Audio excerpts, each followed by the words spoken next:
Jake! Nanigas ako sa kinatatayuan ko pagkarinig ko sa boses na nasa kabilang linya. Her voice never changed. It's still soft, yet has a strong impact. Bakit ka tumawag? Tanong ko sa seryosong tono. Dinig ko ang magkakasunod na paglunok nito. Jake, pautal-utal na sambit nito. Hindi ko alam kung bakit hindi nito madiretso ang kung ano man ang gusto nitong sabihin. Kaya naman, napipikang binulyawan ko ito. Angel! Dinig ko ang malakas na kalabog sa kabilang linya. Kaagad na dinalo ng kabang dibdib ko. Dahil baka kung ano nang nangyari kay Angel. Angel, what was that? Nag-aalalang tanong ko. Walang sumagot sa tanong ko. Lumipas ang ilang minuto na tanging pagsinghot lang ang naririnig ko. Nagpakawala ako ng malakas na buntong hininga. Some things never change. Iyakin pa rin ito, sabi ko sa isip ko at napapailing. Ilang minuto muli ang binilang ko bago muling narinig ang boses nito. Jake, pwede ba kitang makausap? Nagulat ako sa sinabi nito. What do you want? Tanong ko nang makabawi ako sa pagkagulat. Jake, bumalik ka na, please. Sabi nito at mas lumakas ang paghagulhol. Tumigas ang ekspresyon ng mukha ko. Unti-unti kong naramdaman ang pag-uumapaw ng galit sa dibdib ko. Bumalik? Hindi ako umalis. Ikaw yung nang iwan. Napapalatak na sambit ko habang hindi makapaniwalang umiling-iling. Hindi mo ko hinintay. Nagsabi ko babalik ako. Dama ko ang sakit sa bawat katagang binitawan ni Angel. 5 years, Angel. I've waited for 5 years. Pero hindi ka bumalik. Tugon ko sa sabi nito. I'm sorry. Marami lang akong problema kaya hindi ako nakabalik kaagad. Nakilala ko si Angel nung high school pa lang kami. We were so close. And when we got together, I knew already na siya na yung babae na ihaharap ko sa altar. So I proposed to her after we graduated college. But exact 5 years of practically living together. She left me without saying anything. That's not an excuse para magsabi ka, pero hindi mo ginawa. I surrender everything to you. I put you first, pero hindi mo yung pinahalagahan. Inuna mo pa din ang karir mo sa ibang bansa. And you stated to literally everybody that you're single. Mahabang litanya ko. Angel's a freelance model. Bawal ang kasal sa karir niya. Akala ko umalis na siya sa trabaho na yun. Pero 1 buwan pa lang siyang nawawala. Pinahanap ko na siya. At dun ko nalaman na tinuloy niya ang career niya. And she stated that she's single. Jake? I heard someone calling me from behind. Napatingin ako dun at nakita ko si Mami na seryosong nakatingin sa akin. Sinunyasan ko ito ng sandali lang. Jake, kinakabahang tawag nito. Pupuntahan kita sa unit mo mamayang gabi. Make sure na napirmahan mo na yung divorce paper. Pinalasagot ko at pinatay ng tawag. I feel tired all of a sudden. Huminga muna ako ng malalim bago ko hinarap si Mami, na mukhang init na init dahil sa nakabusangot nitong mukha. Ma'am, bumakas ang pag-alala sa mukha ni Mami pagkarinig sa malungkot kong boses. You okay? Tanong ni Mami. Nananatili sa kinatatayuan niya. Ngumiti lang ako dito at ako na mismo nag-aakay dito pabalik sa opisina ko.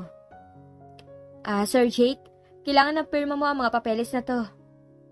Pagkapasok namin ni Mami sa office, inabot kaagad sa akin ng sekretary ko ang mga papeles na dapat kong pirmahan. Sa loob ng ilang oras, inabala ko ang sarili ko sa mga dapat ayusin na papeles. Kahit nung nagpaalam si Mami na uuwi na siya, hindi ko ito binalingan. Nawala lang ang focus ko na may pumasok sa office ko na may matapang na pabango. I am a type of a person who doesn't like strong perfume. At ang pumasok ngayon, nakakasakit ng ulo ang amoy. Inangat ko ang tingin ko at tumanbad sa akin ang ngiting-ngiti na mukha ng tao na hindi ko inaasahan. I look at her in annoyance. Ano naman ang ginagawa mo dito? Well, nothing. I just wanted to see you. Malanding saad nito at ngumiti pa nang nakakaakit. Blanko ang tingin na ibinigay ko dito bago ko pinindot ang intercom ng mga gwardya sa opisina ng mga ito. Dito sa palapag lang din ang opisina ko. Sir Jake? Bungad ng pinaka-chief nila na si Vera. Office now. I ended the intercom and waited for a minute until my office door burst open. Ano po yan, Sir Jake? Tanong ni Vera pagkapasok sa opisina ko. Throw her out! Monotonous na sagot ko at ibinalik ang tingin sa mga papeles. Don't touch me! Dinig kong sigaw ni Amara. Narinig ko ang heels na kumakaskas sa tiled floor, kaya naman inangat ko ang tingin ko. Doon ay nakita ko si Vera na kinakaladkad si Amara palabas ng opisina ko. Bago tuluyang mawala sa paningin ko ang dalawa, sinamaan ako ng tingin ni Amara. Nanginisiyan ko lang. Nang mag-isa na lang ako, kinuha ko ang cellphone ko at tinawagan ang right-hand man ko. Joji, puntahan mo si Greg. I want to know the progress of his investigation. And prepare yourself, because we will get started tonight. Joji Padilla is one of my trusted men. Lagi siyang nandyan kapag kailangan ko ang tulong niya. Kaya naman sa kanya ko pinagkatiwala ang lahat, pati na ang buhay ko. Ami Leia Tuason, point of view. Pinanood ko kung paano lumabas ng office niya si Jake bago ko kinuha ang private phone sa bag ko at idinayal ang taong matagal ko nang hindi kinakausap at wala na din akong planong kausapin. Nakakatatlong ring na ay hindi pa din ito sinasagot ang tawag ko. Naiinip na tinatap ko na nang may kataasan ang heels na suot ko. Ay, bakit hindi ka sumasagot? Gigil na sabi ko at balak na sanang patayin ang tawag nang pumailan lang sa tainga ko ang kanta ng AC/DC. Kaagad na uminit ang ulo ko at dahil doon, hindi ko napigilan ang masigawan ito. Ha? Blair Wasson! Why are you listening to that air-breaking song? Hindi ko alam kung paano pero biglang namatay ang malakas na tugtog at ngayon malaya ako nang naririnig ang malalim nitong paghinga. Blair Wasson ang salarin kung bakit may Jake ako ngayon. He is the former CEO of Wasson Telecom Empire and he is my husband. Pinasa lang nito yun kay Jake nung kaya nang alagaan ni Jake mag-isa ang kumpanya. Pero hindi pa din ito tumigil sa pagtatrabaho dahil may mga side business pa din ito kagaya ng VE Corporation. VE Corporation is in agricultural industry. It is the one supplying the market all the goods and other farm stuff.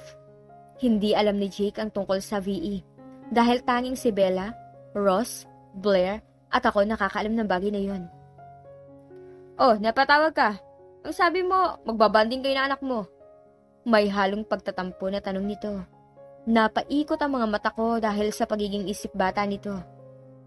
Blair, stop acting like a child. Buliyaw ko. Minsan kung umakto ito, akala mo siya ang anak at si Jake ang ama. Blair! I found Bella's daughter! I found her, Blair! Excited na sambit ko pero lahat yun, natabunan ng humalakhak ng malakas ang asawa ko. His laughter filled my ears. Habang pinapakinggan ang kasiyahan ng asawa ko, hindi ko maiwasan ang mangamba. Blair, sasabihin na ba natin ang totoo sa anak ni Bella? Natahimik bigla ang kausap ko sa kabilang linya. Pagkarinig sa tanong ko, sigurado ako na pinag-iisipan nito ang dapat gawin. Not yet, hon. She still needs to train. And you know na marami ang mga nagnanais na makuha ang kayamanan na yun na iniwan ni Bella at Ross. Sumang-ayon ako sa sinabi ng aking asawa. Nang biglang pumasok sa isip ko si Mara. But Blair, I'm worried. Hindi dapat malaman ni Mara ang tungkol sa mana ng anak ni Ross at Bella. Pansamantalang natahimik ang atmosphere naming dalawa. Pero kalaunan, binasag din ito ni Blair. Don't worry about it, hon. We got this. Ilang minuto na ang lumipas nang ibaba ko ang tawag. Pero heto lang ako nakatulala at iniisip ang anak ni Bella. Hindi ko maiwasan ang magbalik tanaw sa nakaraan nung nabubuhay pa si Bella at Ross. Flashback. Bella, I dare you to do a dance sa matipunong lalaki na yon. Utos ko dito na nakangisi habang tinuturo ang lalaki na nasa isang sulok na lamesa at mag-isang umiinom. I'm not drunk, but I can't deny the fact that I'm tipsy. Kaya naman, malakas ang loob ko na hamunin ang best friend ko sa isang dare. Bella and I are best friends, or more like a sister. We go to the same school since kindergarten, at ngayong nasa college na kami, Parehas pa din kami ng school na pinapasukan. Pero ang kaibahan lang namin ay ang estado sa buhay. Si Bella ay galing sa mahirap na pamilya pero sobrang talino. Pero hindi sapat ang scholarship na nakuha nito para tustusan ang pag-aaral. Kaya naman kahit anong trabaho ay pinapasok nito makapag-aral lang. Kagaya na lang ngayon, nandito kami sa bar na pinagtatrabahuhan nito. Dahil nga sa mag-best friend kami, pumasok din ako sa bar bilang isang bartender. At ito naman ay waiter. I love mixing things, especially alcohol. Kaya culinary ang kinuha ko ngayon. You're drunk, Ami. Sagot nito at malaki ang ngiti na umiling-iling. Come on, Bella. It's just a dance. Git ko at nagsimulang mag-mix ng American blend kung saan pinaghalo ko ang fresh milk, rum at coffee. Saka ko nilagyan ng ice cube. At inabot ko ito sa kaibigan ko na nakatingin sa akin. Inabot nito yun at kaagad na uminom. Wow, Ami! Ang galing mo talaga magtimpla ng alak. Proud na sambit nito. Ginamit ko ang kasiyahan nito para muling hamunin. So there? I wiggle my eyebrow and smile at her. Gagawin ko but I dare you to do the same things to that handsome guy. Tiningnan ko ang lalaki na tinuturo nito at napatango-tango lang ako. Oh, my yummy! Sambit ng isip ko na naglalaway na yata habang nakatingin sa lalaking seryoso at may dalang libro na nakaupo malapit sa couch na inuupuan na itinuro ko kay Belle. Nilagok ko ang tirang alak ni Bella bago sabay kaming naglakad papunta sa mga prospect namin. Kapwa nagulat ang dalawang lalaki nang sumampa kami sa mga kandungan nito. Napatingin ako sa lalaking sinasayawan ko at nakita ko ang magkahalong gutom sa mga mata nito. Napasinghap ako nang hawakan nito ang bewang ko. Are you ready? Puno ng pagkagustong tanong nito, and I found myself nodding. Sobrang bilis ng mga pangyayari. One moment, nasa bar pa kami, at nagde-dare. Ngayon natagpuan ko na lang ang sarili ko sa private room ng bar. Nasa kama, habang may kasamang lalaki. Napatingin ako sa katabi kong kama, at nakita ko si Bella. Nakagaya ko ay ganun din ang ginagawa. We look at each other and smiled contentedly. Sarah point of view. Napadaing ako dahil sa sakit na naramdaman ko sa bandang ulo at katawan ko. Pakiramdam ko na bagok ako at kinaladkad ng sobrang layo. Kinapa ko ang ulo ko baka may sugat o bukol dahil sobra talaga ang pagsakit nito. Gising ka na pala, iha. Napatigil ako sa pagkapa nang marinig ko ang nag-aalalang sabi ni Manang Corazon. Manang? Naniniguradong tanong ko. Ako nga, iha. Okay ka na ba? Sagot nito. Napahinga ako na maluwag dahil si Manang Corazon ang kasama ko. Meaning nakauwi na ako. So no more Jake. Anong nangyari, Manang? Tanong ko dito. Dahil hindi ko alam kung paano ako napunta dito. Pakiramdam ko nagkaroon ako ng pansamantalang amnesia. Pilit kong inaalala ang mga nangyari bago ako mawala ng malay at mapunta dito sa bahay. Habang iniisip ko yun, biglang sumakit ang ulo ko. I grabbed my head tightly as all of the memories from earlier events came into me like a river. Naalala niya pa ang sinabi ni Amara na kasama nito si Jake ng gabing yun. At paulit-ulit nga niyang naririnig sa kanyang isip ang sinabi niya ni Mara. Wala kang mali nang dalhin ka ni Senyorita Amara dito. I don't know if it's just my mind is in chaos or Manang voice is really full of sadness. So that's why I felt like my head is about to explode and my body is sore. She probably let me fall and hit my head. At nung wala na akong malay, hinila na lang siguro ako nito na parang sako ng palay. Okay ka lang ba, Manang? Tanong ko dito at tinapa ko ang kinaroroonan nito para abutin ang kamay nito. Huwag ako ang intindihin mo. Ang importante ngayon ay ang makapagpahinga ka at makakain. Sagot nito. Pansamantala kaming tumahimik ni Manang Corazon nang marinig ko ang galit na boses ni Mami. Manang, gising na ba yan? Pasok ka! Sigaw ni Manang. Naramdaman ko ang kamay ni Manang na mahigpit na nakakapit sa akin. Ngumiti ako dito kahit na kumakabog ng malakas ang dibdib ko dahil sa kaba. Mas lalo kumabog ang dibdib ko nang marinig ko ang init ng pintuan na parang may mabigat na humawak dito. Mami? Kinakabahang tawag ko dito, pero nanatiling tahimik. Sobrang bilis ng pangyayari. Nauna ko narinig ang tunog ng palad nito sa pisngi ko, bago ko naramdaman ang hapdi ng sampal ni Mami. Mami, tawag ko dito habang tutok ang pisngi ko. Kung hindi ka pa pala susunduin, hindi ka pa babalik. Ano, kinakati ka na naman ba? Bulag ka na nga, napakakati mo pa. Her voice is full of insult and disgust. Para akong sinampal ng mga sinabi nito pero nanatili lang akong tahimik. Nalabis nitong ikinainis.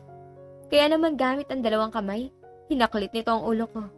At pinagsasabunutan ako. Mara! Nahihintakutang tawag ni Manang sa tingin ko ay pinipigilan nito si Mami dahil lumuluwag at humihigpit ang hawak ni Mami sa ulo ko. Manang, huwag ka nga pakialam! Sigaw ni Mami at kasunod nun ay ang malakas na kalabog. Malalim ang mga paghinga ko dahil sa takot. Manang Corazon? Mas lalong binaha ng takot ang dibdib ko nang tinawag ko ang pangalan nito pero hindi ito sumagot. Mami, si Manang Corazon.